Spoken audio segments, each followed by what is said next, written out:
Welcome to the Lobby Card. This is a compilation of reviews from this channel over the past couple of weeks. And this episode we have a shot in New Zealand post-apocalyptic epic. And we also have a Buddy Holly musical biopic starring Gary Busey. And we take a look at one of the most maligned of the Jaws sequels. And finally we have some nautical Nazi terror with Death Ship. So grab your favourite snacks and your favourite beverage and join me right here on the Lobby Card. Battletruck, also known as Warlords of the 21st Century, was just one of a gaggle of Mad Max clones that appeared in the early 80s. But unlike most Mad Max or Road Warrior inspired post-apocalyptic epics, this one wasn't made by Italians or even Americans. This one's a co-production between New Zealand, of all places, and the UK, which was something different in the post-nuke genre at the time. The Kiwis have always been competitive with Australians, so it was little wonder that they wanted to have a crack at Mad Max. And the premise of Battletruck, as a simple prologue informs us, is that the oil wars are over, and mankind's been thrust into a kind of agrarian lifestyle, or at least in New Zealand. And it's a bit like New Zealand now, really, just sheep everywhere and not much else. Although New Zealand in the movie, of course, happens to be standing in for rural America, which is a little bit off-putting, because it does look slightly different to rural America, of course, for anyone that's been to both, but it does kind of work in a way, because everything would look a little off if everything stopped working virtually overnight. We ran out of oil and things were basically anarchy, so things would look quite a bit more like New Zealand, I guess. And most people are peaceful and living in all of these kind of egalitarian hippie communes in a kind of mini democratic system, I guess. But not everyone. Everything's all peace and love and all that jive. There's a roving paramilitary gang terrorising the countryside in the Battletruck of the title. So the Battletruck is a heavily armoured and heavily armed rig that makes the one from Mad Max 2 seem a bit uninspired and regressive by comparison. I know which truck I'd rather drive in a post-apocalyptic wasteland, but it's up to a guy called Hunter, played by Michael Beck from The Warriors, to stand up to the militia who are terrorising the sparse local populace and generally making a nuisance of themselves. So that's the premise in a nutshell. Battletruck's almost more of a monster movie than a Mad Max ripoff, I reckon, or at least it's just as influenced by Steven Spielberg's Duel as it is by George Miller's souped-up post-apocalyptic car porn. And there's a number of creepy sequences where we see the truck sneaking up on victims, quite like Bruce the Shark, and in this case the truck is still working, unlike the mechanical shark from Jaws. And Battletruck's also a lot more grounded in reality than most of the Italian or American Mad Max ripoffs. And not only do we have Michael Beck from The Warriors, we also have performances from Annie McEnroe from Beetlejuice and Bruno Lawrence from Frontline. So the casting's all over the place. It's not exactly the best of the post-apocalyptic Mad Max clones, but by no means is it the worst either. And the social commentary to be found in Battletruck's pretty much the same as all these films from the post-apocalyptic genre, namely that violence is usually unavoidable and it usually solves everything, at least as far as these films are concerned, or something. And I reckon this film would make a good solid double bill with The Quiet Earth, which is a much better Kiwi post-apocalyptic entry for those of you after that sort of thing, and also starring Bruno Lawrence. And I reckon something nice to enjoy with this one would be some nice crumbed New Zealand lamb cutlets and a nice glass of Hawke's Bay Syrah. So that's Battletruck from 1982. I'd strongly recommend that you check this one out. So everyone remembers the movie La Bamba from 1987, starring Lou Diamond Phillips as Latino rock and roll legend Richie Valens. But there's an even better biopic about someone else who was a passenger on the ill-fated light aircraft the day that the music died. 1978's Buddy Holly story stars Gary Busey as the bespectacled rock and roll innovator who was taken from us all too soon. The film follows a very young Buddy and his band The Crickets from their formative years in their hometown of Lubbock, Texas, right through their meteoric rise to stardom, and finishes with the tragedy that cut the performer's life and career short before its prime. As celebrity biopics go, the Buddy Holly story is a lot less salacious than most. Doesn't have the usual scandals and massive conflicts that a lot of these biopics have. The Buddy Holly story really sort of avoids the scandals and the negative spectacles that usually are part and parcel of the celebrity biopic. I mean, aside from the odd bit of squabbling within the band or his management, it's all fairly lacking in the usual conflicts or controversy. We do learn, however, that Buddy was a bit of an introvert, which quite surprised me. He was a bit of a homebody, quite like Beach Boy Brian Wilson was, who passed away recently. But even without all the usual conflicts, it's pretty compelling viewing nonetheless. So Gary Busey's pretty electrifying as Buddy Holly. Sometimes it's easy to forget how great Gary Busey used to be before he had that motorcycle accident in 1988 that really did change the guy, and clearly not for the better. But this movie is definitely Gary Busey in his prime, to say the least. It's a nice, cosy watch, whether you're a fan of this era of music or just a fan of biopics. I think there's something for everyone in the Buddy Holly story. And this, of course, would make a good double bill with 1987's La Bamba. And something nice to enjoy with this movie might be a nice slice of Texan pecan pie and perhaps a caramel shake. And that, my friends, is the Buddy Holly story.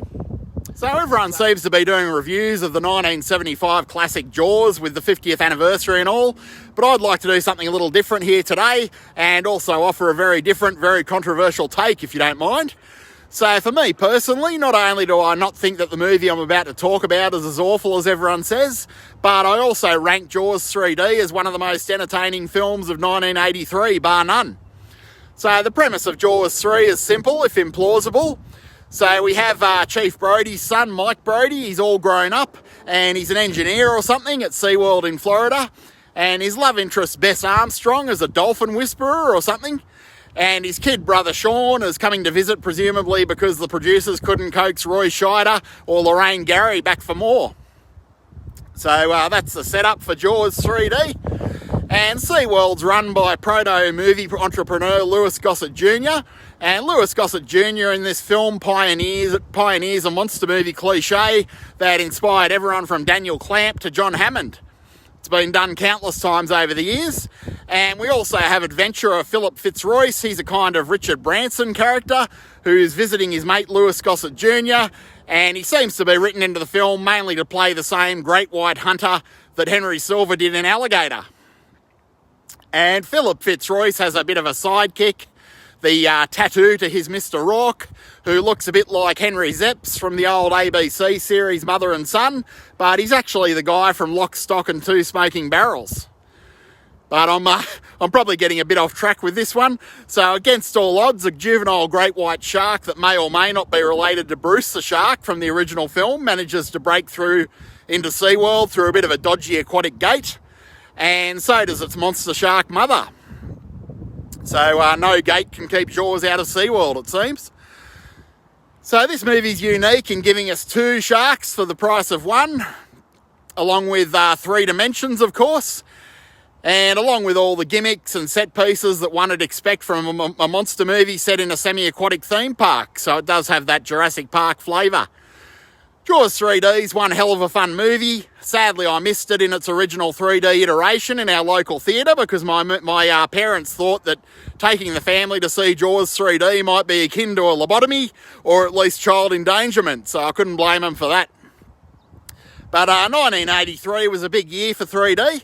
We not only had Jaws 3D, but we also had Amityville 3D and Metal Storm 3D.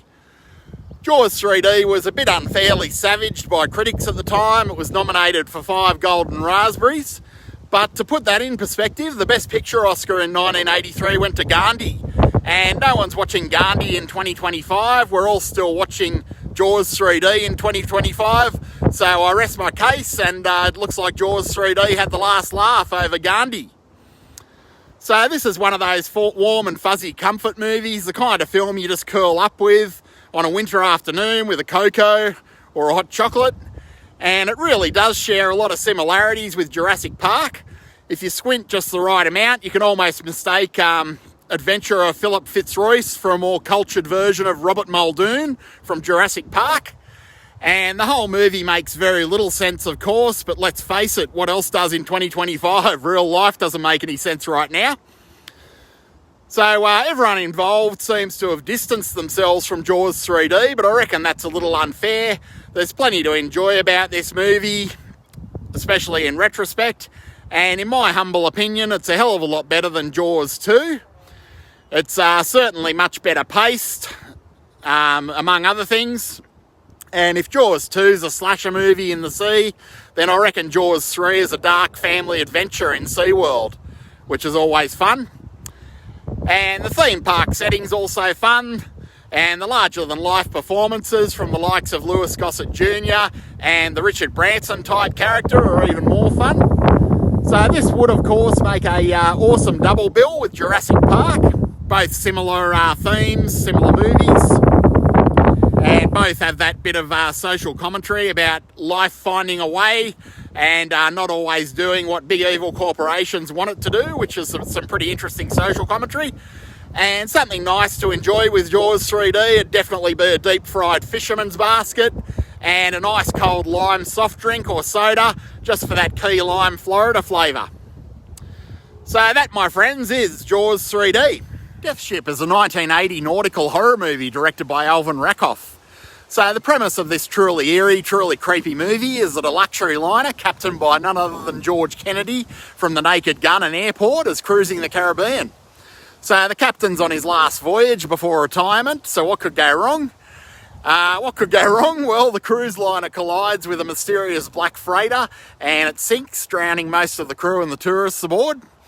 And the few survivors are adrift, and fortunately, or unfortunately, as the case may be, their life raft bumps into said mysterious black freighter that seems to be abandoned, but does have a boarding ladder conveniently positioned down the side of the hull in much the same way as a spider might provide a convenient net to assist any unexpected visitors. So our heroes clamber aboard the ladder and up the side of the ship, and once aboard the ship, the survivors of the cruise sinking soon realise that the ship's only abandoned by the living, but it is very occupied by the ghosts of long-dead Nazi merchant seamen. So for me, Death Ship was one of the most memorable movies of the early days of home video, especially the box and poster art, which really captured the creepy ambience and the overall dread of the film for me. The atmosphere of this one really is palpable. It just feels dirty, grimy, oily and claustrophobic with a pinch of pestilence thrown in, which brings me to some of the social commentary to be had with Death Ship. There's quite a bit of it oozing from the pores of the ship itself. The concept of contagions a running theme throughout the movie, whether good old-fashioned pestilence, demonic possession, or the contagion of fascism and Nazism. These are all running themes in the film. So it's quite effective as far as making some kind of statement goes. Like Shockwaves, Death Ship draws on real-life historical horrors to dredge up a kind of fear of the past and historical horrors repeating themselves on a loop. It's kind of a pretty cool bit of social commentary there. And there's even effective sequences involving a projector in this film that really drives home these themes of past horrors repeating, just as history tends to have a habit of doing. And if, like me, you love these slow burn, atmospheric horror movies, Death Ship is definitely one to add to the list. So it's genuinely a novel idea, Death Ship, and it's a pretty cool concept that the ship itself poses a greater danger to our castaways than if they just kept paddling past the ship in their lifeboat through these treacherous Caribbean shark-infested waters. And the sound design of this movie is suitably creepy and effective, as you'd hope and as you'd expect. And Richard Crenna from First Blood is a worthy sparring partner to George Kennedy when it comes to chewing up all of the nautical scenery to be had. And one of the screenwriters for this movie was Jack Hill, who directed Spider Baby and Foxy Brown, of course. Cool little director, and in this case, a cool screenwriter. And I can't recommend Death Ship highly enough. I reckon it'd make a perfect double bill with 1977's Shockwaves. Both of them are these creepy, atmospheric Nazi zombie horror movies, and they'd both make for a really entertaining night in. And I reckon something nice to enjoy with this film might be a nice bowl of creamy seafood chowder or something like that, with a glass of buttery Chardonnay. Chardonnay, that is, not a German Riesling, of course, unless you want to go right down that rabbit hole. So that is Death Ship from 1980. So you've been watching the lobby card. So if you enjoyed this upload, you enjoyed the reviews, and you're enjoying the content on this channel, please like, share and subscribe, and feel free to comment below if you've seen any of these movies or have any thoughts on these movies, and I look forward to seeing you next time. Take it easy.